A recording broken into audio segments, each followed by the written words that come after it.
We left Santa Cruz early Tuesday morning to Japacani. In Japacani, we boarded a bus that took us to the rails. The road was in bad condition, so the bus stopped a half a mile before the rail. Everyone had to walk with all of our belongings. At 8:30 p.m., we arrived in Boquerón, so we made our tents and slept at the old train station.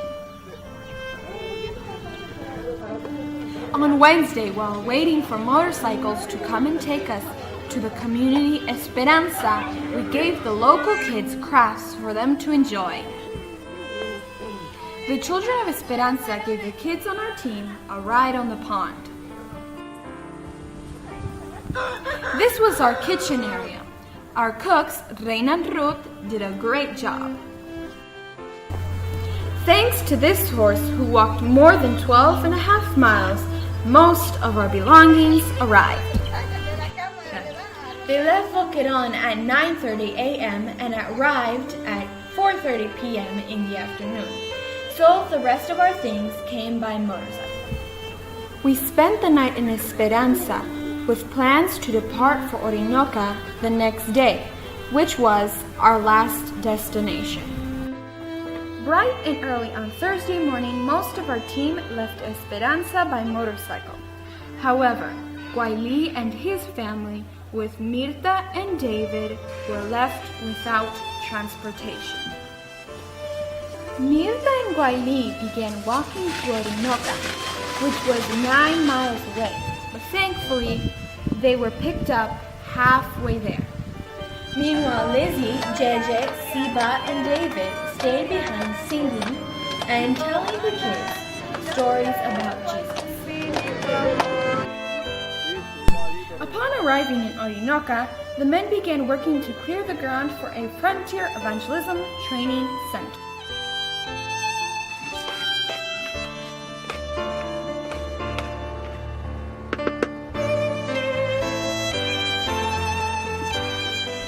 We stayed in the beautiful jungles of Orinoca.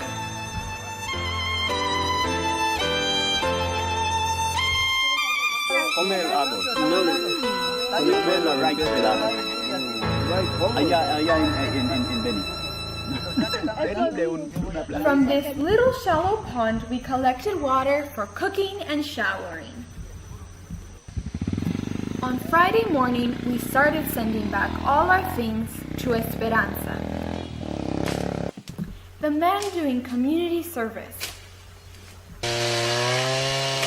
This tree fell about 7 months ago over the path that connects both communities, but no one cut it.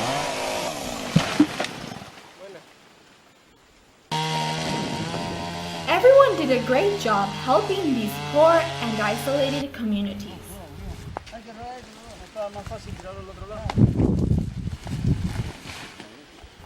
This is the property where the missionary school will be built. In this trip, the mission of Pastor Mark was to prepare the ground for the construction of the first building for the center. This was our Friday night worship.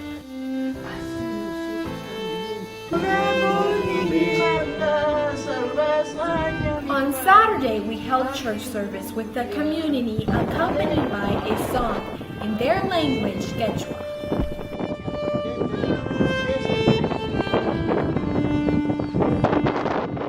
In the morning service, Pastor Mark gave Bibles to all those who had none. In the afternoon, we had a meeting for the adults and a special program for the kids. We found many health issues. This little baby has herpes, so Reina and Ruth gave him a bath of oats and activated charcoal to reduce the itchiness, eliminate toxins, and purify the skin. After lunch, Lara and Johan began the registration for the health fair. Lizzie, a student nurse, and Sinai, a missionary doctor, worked together examining and giving free medication to the patients. The lack of hygiene in their homes was alarming.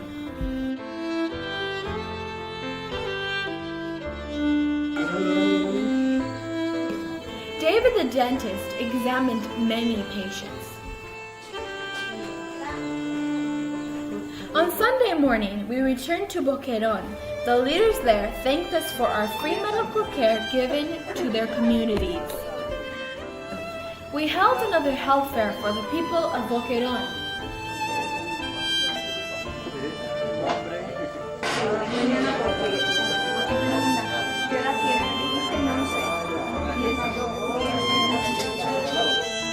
This teenager stepped on a nail the day before. Lizzie gave him antibiotics and applied a charcoal compress.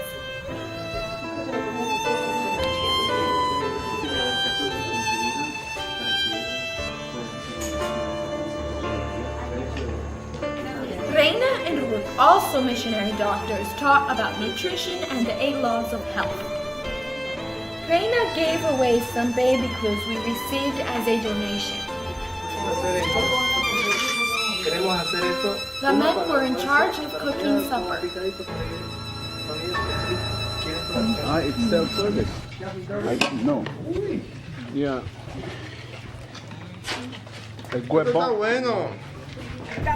After we finished the medical attention in the evening, David had an emergency. Very early on Monday morning, we began our long trip to Santa Cruz. Thanks to God, we had wonderful weather all along the trip, but at the end, a strong cold wind settled in from the south.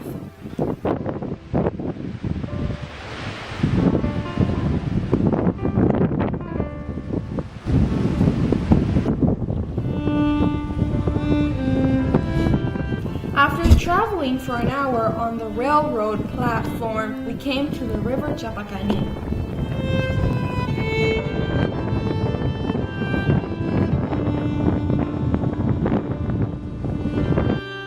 The bridge which crossed the river fell many years ago. The railroad is the easiest way for the communities to reach civilization.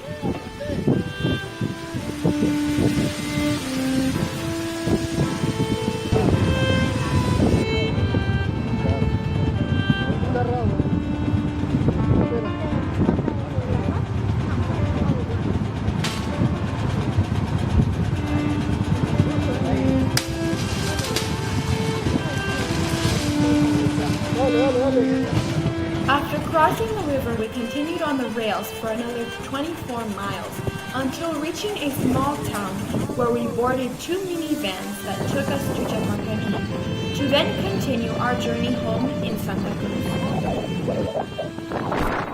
All the men had to get off the platform to lighten the load so we could cross with more safety.